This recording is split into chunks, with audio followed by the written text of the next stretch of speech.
In 1972, the last human being stepped off the surface of the moon, climbed back into a tiny capsule, and left.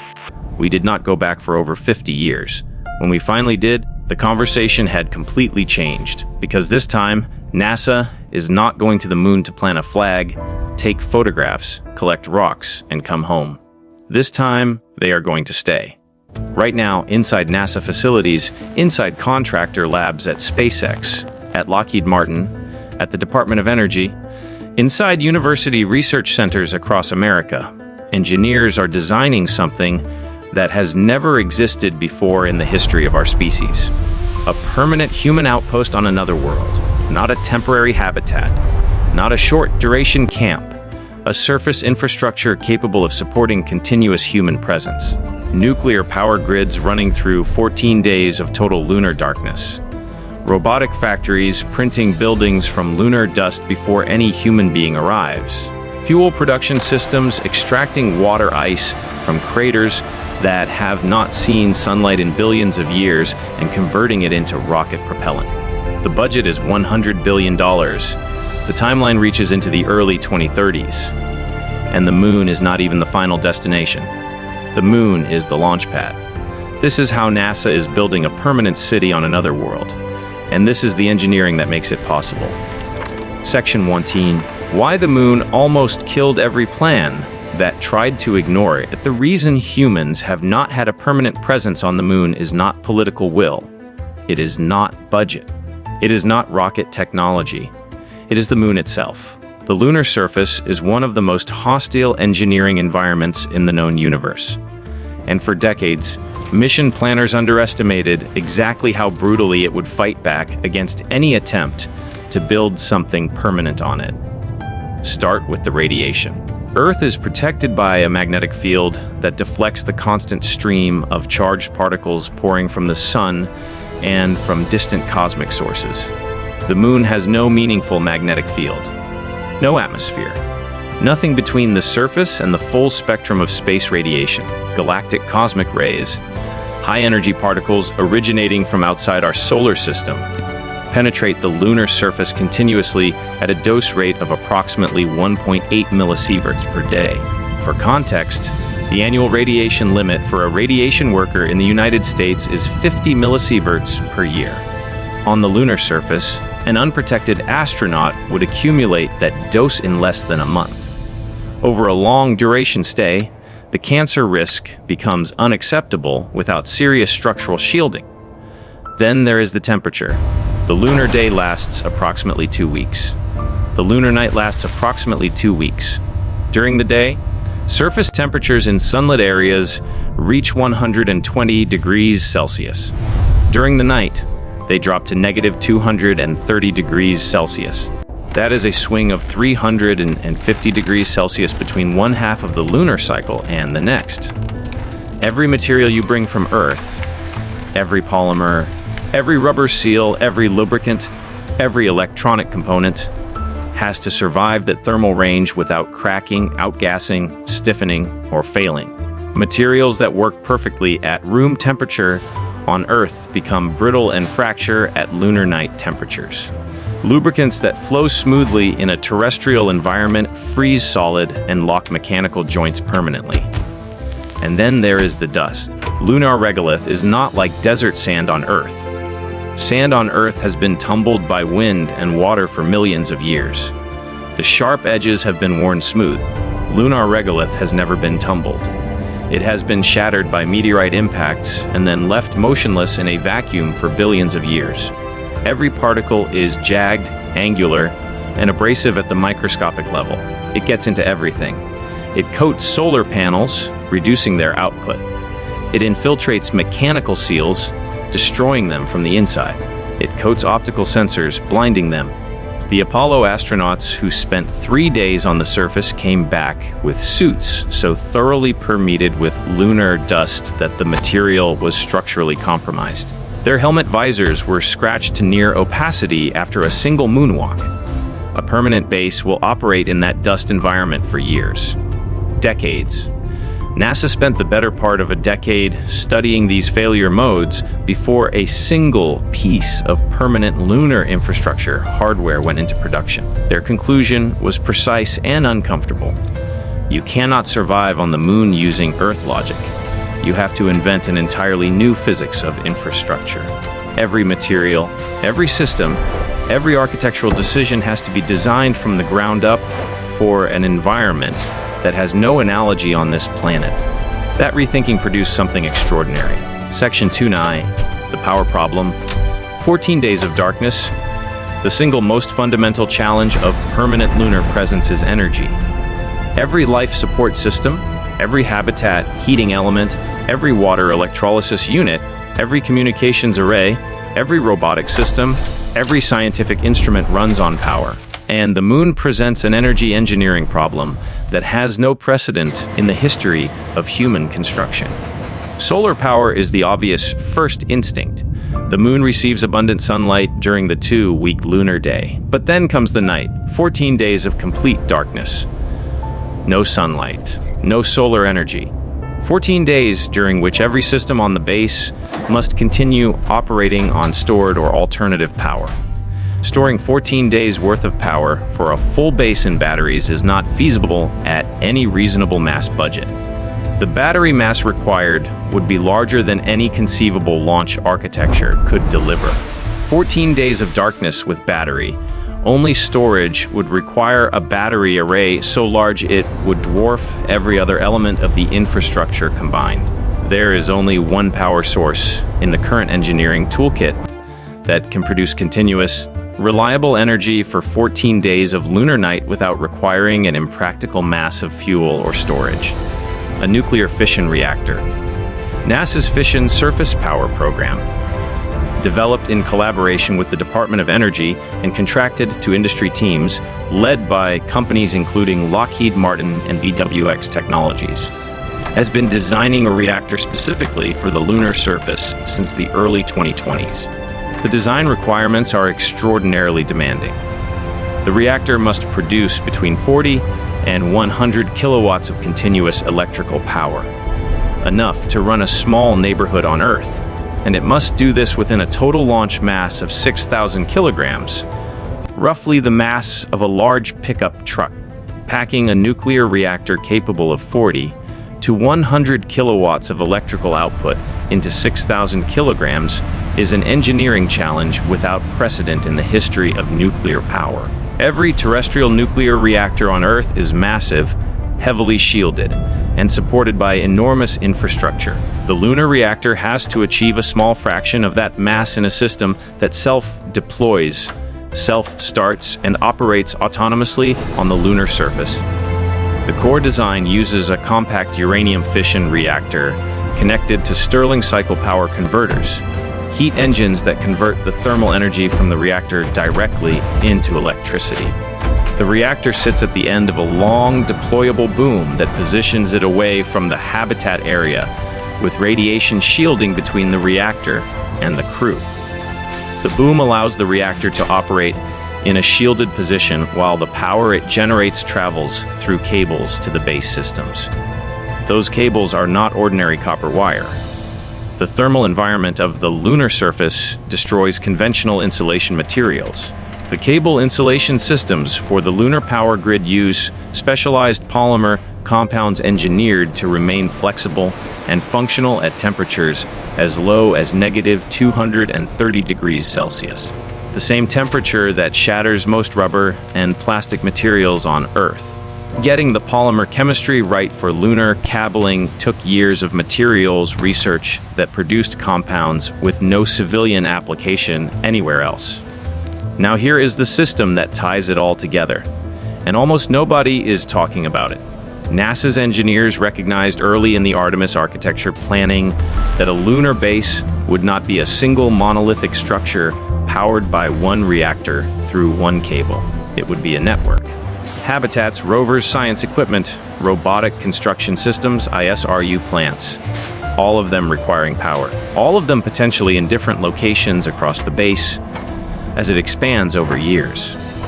The solution is what engineers are calling a universal modular interface system, a standardized power connector and distribution architecture that allows every system on the lunar base, regardless of who manufactured it, regardless of its function, regardless of when it was delivered, to plug into the power grid and draw the current it needs. Rovers drive up to a charging point and connect. A new habitat module lands and plugs in. A robotic excavator finishes a work shift and connects to recharge. The grid expands as the base expands. Every element is designed to the same interface standard. It sounds simple. Creating a universal power standard for an environment where every connector must seal against vacuum, survive thermal extremes, and remain mechanically reliable for years without maintenance is one of the most detailed systems engineering problems in the entire Artemis architecture. Section 3. The hardware that gets it there, even if NASA solves every engineering challenge of living and working on the lunar surface. None of it matters if the hardware cannot be delivered from Earth. The mass problem of lunar delivery is severe. Getting anything to the lunar surface costs an extraordinary amount in launch mass, propellant, and mission complexity.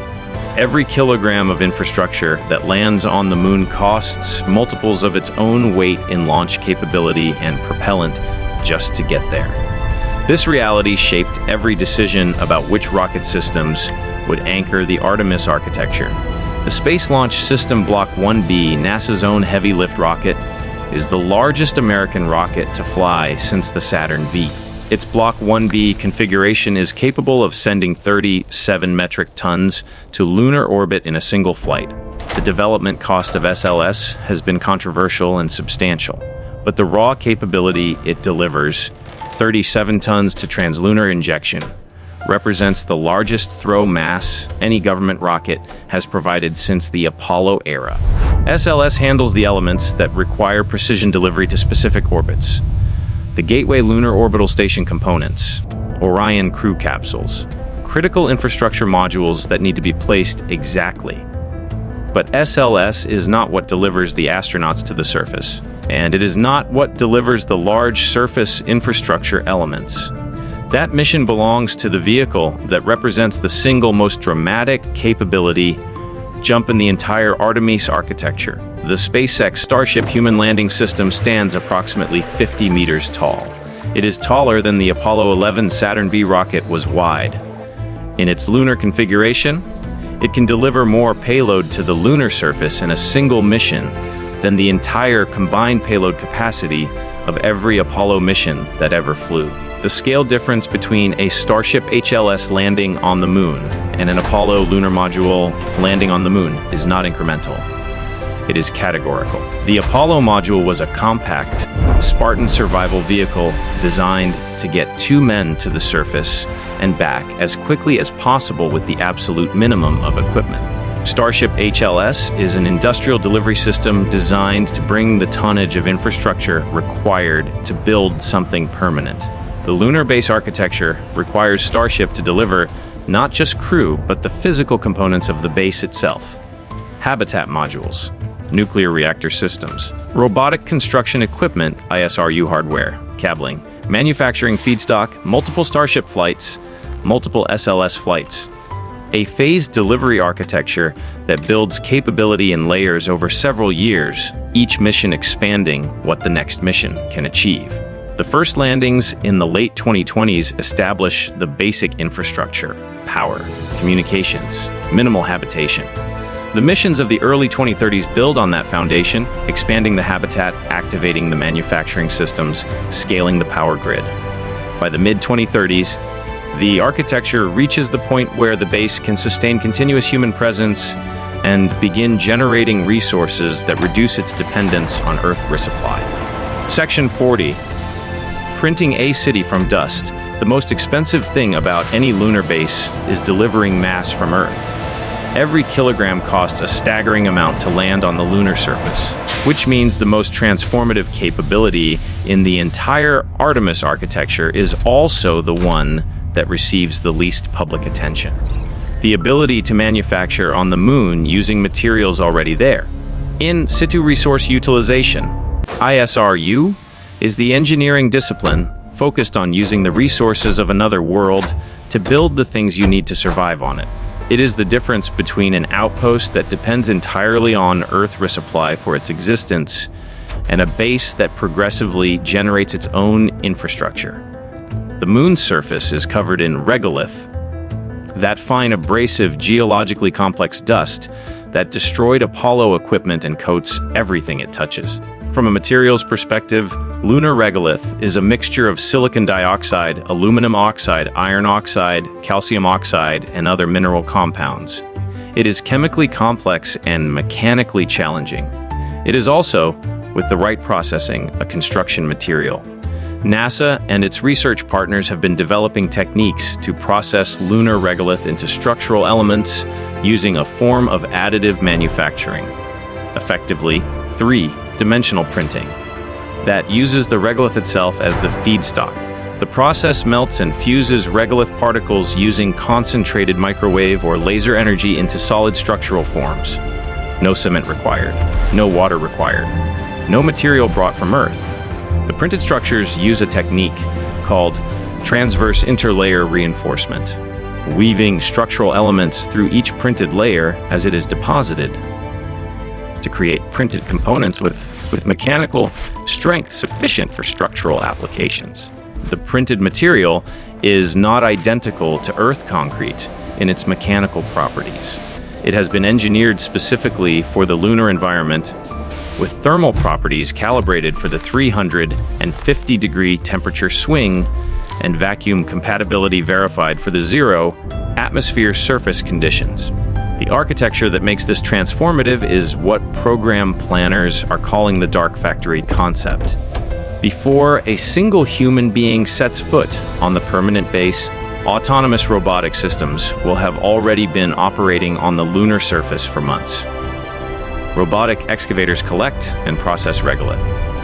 Robotic printers construct the walls, floors, and radiation shielding berms of the habitat structures that the first resident crew will live in. Robotic cable laying systems deploy the power grid from the nuclear reactor to the habitat sites. The humans who arrive at Artemis Base Camp do not land on empty ground and begin construction from scratch. They arrive at a base that their robots have already partially built. The most dangerous, physically demanding, time-consuming construction work has been completed by machines operating in the 14-day lunar night in conditions no human being could survive unprotected. This inversion of the traditional construction sequence, machines first, humans second, is one of the most philosophically significant changes in NASA's approach to planetary surface operations, and it is made possible by robotic systems capable of autonomous operation in an environment where communication delays, dust contamination, and extreme temperatures would defeat conventional construction equipment within days. Section 5Z, the geopolitical reality that drives everything, it would be comfortable to describe the Artemis lunar base purely as a scientific and exploratory endeavor. It is not. The Artemis Accords, the multilateral framework NASA has built around its lunar return program, have been signed by over 40 nations as of 2025. The Accords establish norms for the conduct of space operations, resource extraction rights, and the establishment of safety zones around operational surface assets. They are, in the clearest possible diplomatic language, a framework designed to establish American-led norms for lunar operations before any competitor can establish alternative norms. China is not a signatory to the Artemis Accords. China's own lunar program, the International Lunar Research Station, developed in partnership with Russia, targets a permanent presence at the lunar South Pole in the same time frame as the Artemis architecture. The same region, the same water ice deposits that make the South Pole the most strategically valuable real estate on the moon. The water ice in the permanently shadowed craters of the lunar South Pole is not scientifically interesting because of its geological significance. It is strategically critical because water can be electrolyzed into hydrogen and oxygen. Hydrogen and oxygen are rocket propellant. A base with water ice access and electrolysis capability is a base that can manufacture its own fuel. A base that can manufacture its own fuel is a refueling station.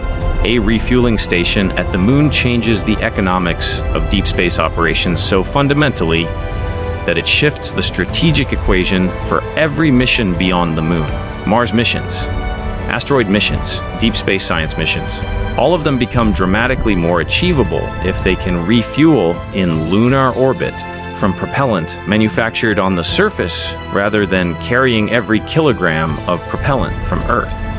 This is why the $100 billion price tag makes sense in strategic terms that go far beyond scientific return. The lunar base is not a destination. It is a node in an infrastructure network that extends from Earth to Mars and beyond.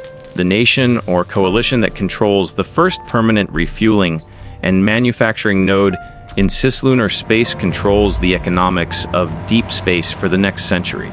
NASA's engineers are not naive about this. The infrastructure they are designing is dual, used in the most meaningful sense. Scientific outpost and strategic asset simultaneously. Closing by 2030, if the architecture holds to its current timeline, NASA will be managing something that has never existed in human history. A nuclear power grid on another world. An autonomous robotic factory printing structures from alien soil. A fuel production facility converting billion-year-old ice into rocket propellant. A habitat where human beings live, work, and sleep on a surface 238,000 miles from the nearest hospital, the nearest supply chain, the nearest atmosphere. The engineering that makes this possible exists today. The nuclear reactors are in advanced design. The additive manufacturing systems have been tested in lunar regolith simulant. The power management architecture has been specified. The heavy lift systems are operational. The contracts are signed. What comes next is the hardest part of any engineering program. Not the design, not the testing, the doing. Launching the hardware, landing it on a surface that will fight it with dust, radiation, thermal shock, and vacuum every day it operates. Watching the first robotic construction system print its first structural wall from regolith in the lunar night. Watching the nuclear reactor first come online and push power through cables across the lunar surface. And eventually, watching the first long-duration crew walk out of a habitat that their robots built onto a surface their machines have been preparing for months, and begin the work of making another world permanently habitable. The moon is not the destination. It never was. It is the first step of something so large that the full shape of it is still not visible from where we stand today. The launch pad for Mars. The proving ground for the technologies that will allow our species to survive beyond this single, fragile, irreplaceable planet.